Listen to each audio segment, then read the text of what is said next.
Hey, I hope everyone's doing well out there. I just wanted to make this tutorial on how to download, install, and game on Nobara Linux for people that have very little to no knowledge of Linux in general. If you're experienced with Linux, there's probably nothing new to you in this video. I'm not very experienced with Linux, so this is coming from a newbie's perspective. I do use Windows, Mac, and Linux for different things. But first I wanted to go over preparing your drive for an install. I'll be using Windows for this since most people come from that platform to Linux. I am installing an NVMe SSD drive to my system. Well, not new, but it's clean. If you have any EFI partitions on there, I would suggest removing those first. And the easiest way that I have found is to use DiskPart in the Windows terminal. While using DiskPart, I also want to suggest opening your Windows Explorer folder as well as the disk management folder. If you do anything wrong, you may lose everything. For example, if you select the wrong disk on your PC, it cleans everything. So everything will be erased. So if you're worried about that, make sure you do any kind of backup for your information. But if you have a totally clean drive or a new one, you can skip this part. Alright, so what I'm going to do is give you the steps on preparing the drive. What I have here is just a little flash drive that happens to have an EFI partition on it. So I'm going to install this into my computer, and then that way you can see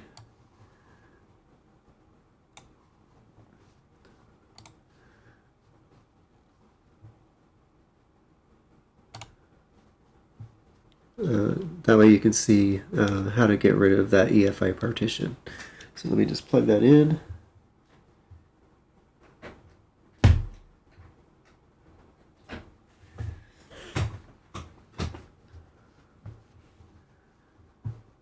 Just have to wait for it to open.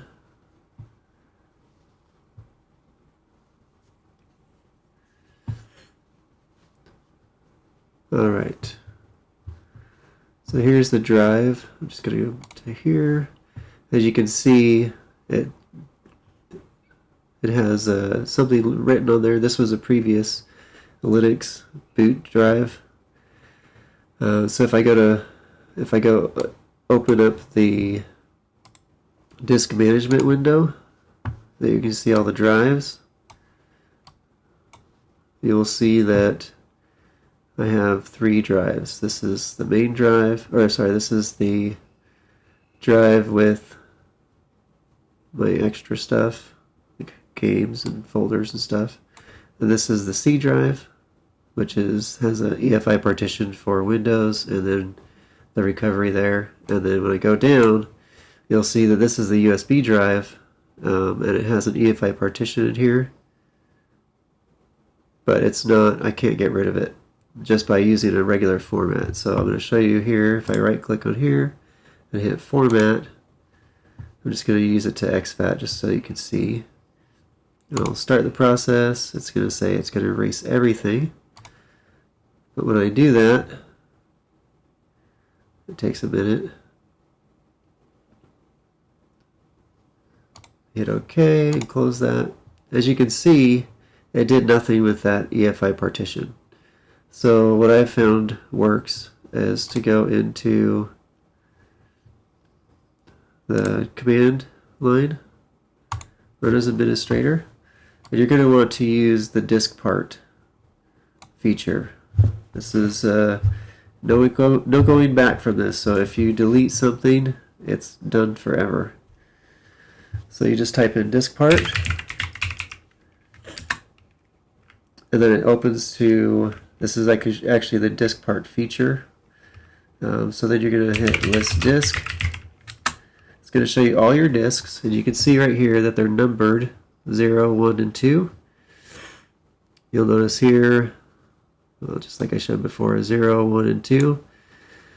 And you'll notice this is the smallest one, so this is going to be the USB flash drive, but you can see that it says disk 2 here. So this is why I like to have this open, this Explorer open, and the terminal all at the same time. So that way you can see what's going on. So next you're going to select the disk that you want. So I'm going to select disk 2 because that's the one I want to erase everything on, including the EFI partition. So it's now selected. So the next thing you'll do is you'll just type clean, and from here it's going to erase everything on that disk, including the EFI partition.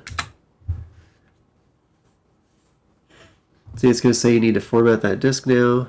I'm just going to hit format disk. That way it'll actually, well, I'll just do exFAT for now.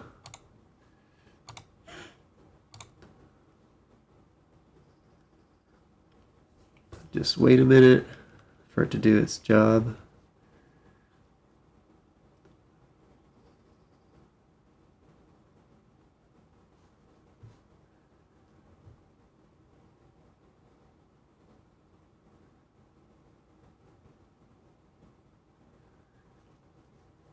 Just waiting for it to finish here.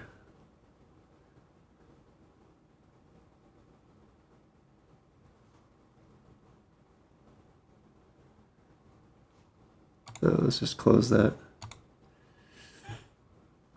Okay, so you can see disk 2. So let's just go back in here. And what you want to do is just exit. And that'll bring you back to the main line of the command line. So you don't need this anymore. If you want, you can, well, we'll just keep it open anyway. So from here in, you can see that it's totally empty. You got rid of the EFI partition, and all your other stuff is still there. Thankfully, you selected the correct disk. So from here, you're going to do new simple volume. Next, next. I'll just do the whatever comes up there for the actual drive letter.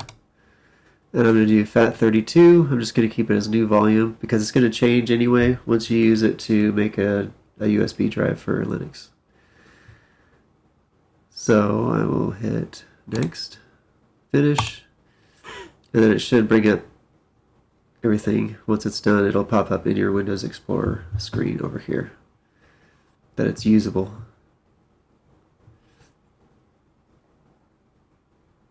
Yep, so it's there. You can see that it's totally free. There's no EFI partitions, and now you can use this to make a USB drive, a live boot drive for Linux distribution.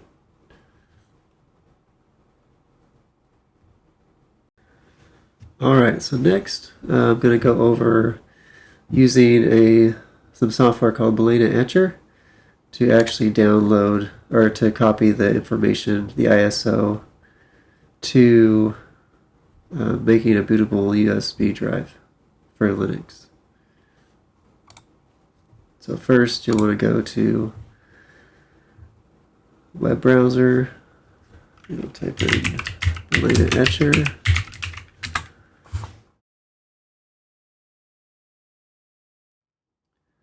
Just go to this one here, it says Etcher. You're going to want to download Etcher. I already have it downloaded, so I'm not going to go through that process. It's pretty generic for everyone. So I'll just close out of that. So I will open up Balena Etcher. And I still have that USB drive installed in my computer that I just cleaned. So I will hit Flash from File. And this is Nobara. This is the ISO. Let me quick show you where to find that before I do that.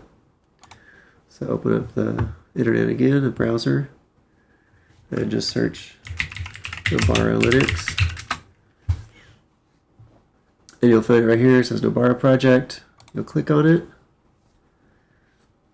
And then you'll have a bunch of different options for downloading. I do want to make a note here on the side. I highly recommend reviewing the wiki page for Nobara because it gives a lot of useful and helpful, and some things are needed to effectively use Nobara. So I'm using AMD hardware for this build just for the demonstration purposes. I had some extra parts laying around that I put together just for this video. But I have the one that I downloaded and used and prefer actually is just the regular KDE Nobara ISO. They also have an HTPC version if you're wanting to use this as like a Steam PC type thing in your living room. But if you want to use it as a regular computer mostly, you can download either the official, the GNOME, or KDE. And if you have an NVIDIA graphics card, then you have these options here. I found that AMD is much better than NVIDIA for working with Linux. That's just my own personal perspective of it. But it also gives you some pictures here. This is the official, the one that Glorious Eggroll put together.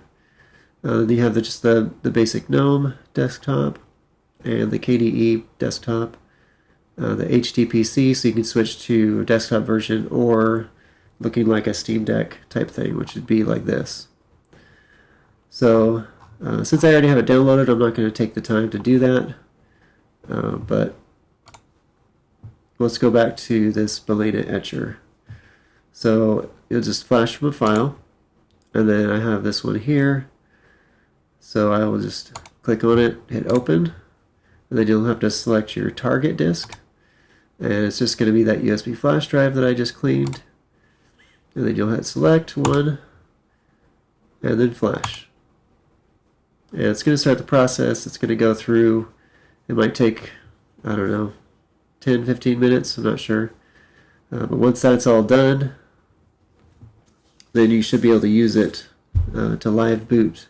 If you want to just try it out first, you can live boot it, and it runs off of your computer's memory. It doesn't download anything, but if you're going to install it, then I'll show you that process next. Alright, now I'm going to show you an easy way, or the easiest way I know, of how to install Nobara onto a computer. I didn't want to use a virtual machine just because it seems like you can't get the real world effect, especially when you're trying to use gaming.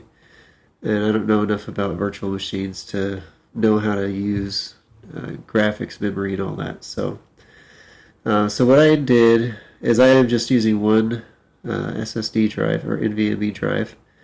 If you want to make this a more permanent solution, you may want to use two different drives. One will be the root folder, so that'll be like your main drive, whereas if in Windows it'd be like the C drive. And then your secondary drive, you want to use that as your home drive. And then in Linux they have the root, home, and then the swap drive. The swap drive is used for it's kind of like virtual memory. So if your hardware memory isn't, you don't have enough hardware memory, then it'll swap over to the hard drive to be used as virtual memory. Let's see. So as far as like the main drive, like the root drive, I would suggest like 260 to 500 gigabytes, depending on how big or how many applications you have. And then for the home drive, I just use the rest. And then maybe, I'm not sure what the standard is anymore for a swap drive or the swap partition, but it maybe 16 gigabytes, 8 gigabytes, I'm not sure. You'd really be better off looking up for someone that's more professional or experienced with Linux. So what I'm going to do is that flash drive that I made on Balena Etcher, I already inserted it into the computer I'm going to use, and then I'm going to, hopefully it'll screen capture the process of installing Linux through that, and I'll just run through the whole process. I'm just going to use the basic one where the system does all the partitioning of the drive for you, since I'm only using one drive. And so let's see here. I did mention I'm using an AMD system. It's an older AMD graphics card, so I know that it works with the Linux drivers. There are some things to be aware of though with the AMD drivers that when you first install it, and this it talks about it on the Nobara wiki page as well, that you want to go into the drivers update screen and make sure you update the ones that they did for you. Let's see here. So let me go ahead and do that. I'm going to turn on the machine here. Hopefully it captures it. And as it's load or operating or turning on, you'll want to press the whatever key it is that it tells you to press for the boot menu, so that way you can select the flash drive that you want to boot from. So it's either F7 or F11 or F8 or whatever it is, for depending on the manufacturer of the motherboard. So there it is. Let's see. I guess it'd help if I started recording.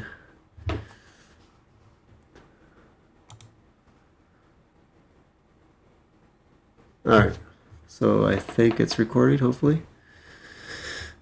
Alright, so you just want to select whatever drive you have. I just have this USB drive there. So then it's going to open up. And you want to arrow up to Start Nobara. And then from there, I'll go through the process.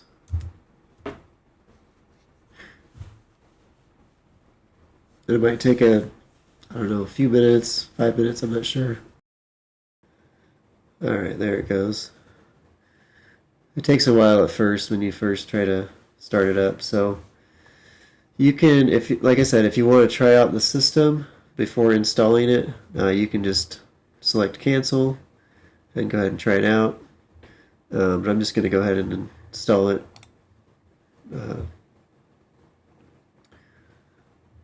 So I'll just hit next.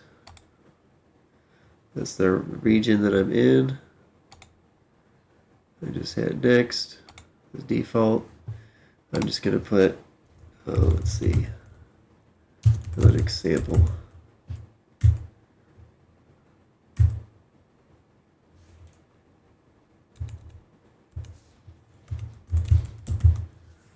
Alright. And I'll just use a simple password just to get going here. Okay.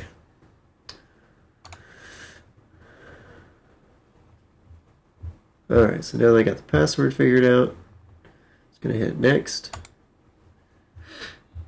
Now this is the option where it gives you to do a custom partitioning, or if you want to just do erase the disk. So that's just the one that comes standard. It'll do it for you.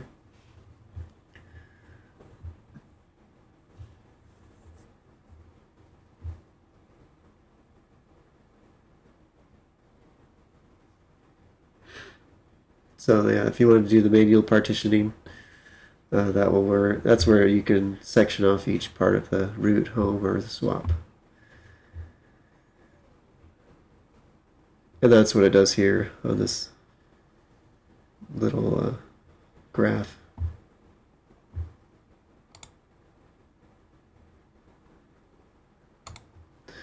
Alright, let's go ahead and hit next.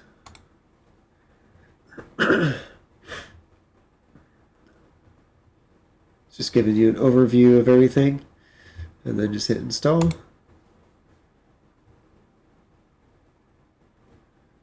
Okay, install now. And it's going to take a while, so I'm just going to go ahead and pause this for a minute. And while it is downloading, I think if I click this, yeah, it just gives you a generic desktop while it's downloading. And this is where you can look at what comes pre-installed on the system. So you can set up a favorite screen, or you can look at all the applications that are downloaded, or you can just go through each individual category to do that. Let's see where it's at. So it's going a little slow there, but eventually it'll catch up. So one of the other things that you can do while it's downloading, if you don't like the full bar here, if you're more of like If you like more of the Mac OS look, you can just go to Show Panel Configuration, and you can change the width to Custom. And then this is where it will allow you to change the size. Now,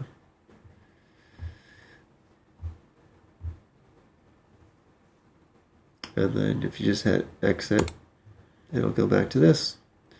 You can also change this to auto hide, and then it'll only come up when you put your mouse down. Just for this purpose, I'm just going to leave it to always visible.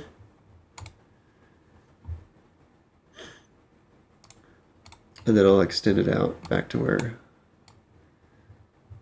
it was before.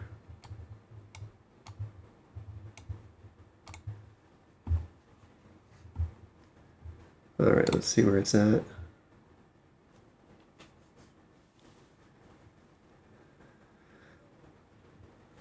I'm going to go ahead and pause it right here and come back when it's close to being done.